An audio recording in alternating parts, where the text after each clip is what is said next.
لكل عارفة إنك تعبانة ومجهدة ويمكن مش لاقية وقت لنفسك، بس صدقيني اللي بتعمليه مش بسيط ومش أي حد يقدر عليه. كل لحظة تربية، كل حضن، كل كلمة، كل محاولة بتنظمي بيها يومك ربنا شايفه، وهي استثمار في قلوب أولادك. انتي مش بس انتي مربية أجيال، انتي صانعة أمان، انتي حلاوة البيت. مفيش فاشلة، بس في مجهدة وبتكمل وبتعافر رغم التعب. خدي نفس عميق وافتكري ان كل يوم بيعدي بحلوه وبوحشه، وافتكري دايما ان انتي بتكبري اولادك وبتكبري معاهم.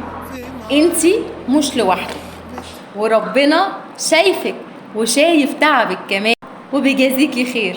كملي وبحب، وافتكري اول ما تفتحي عينك الصبح تقولي اللهم اني نويت ان ابدأ يومي بنور وهداية وسلام. سلام.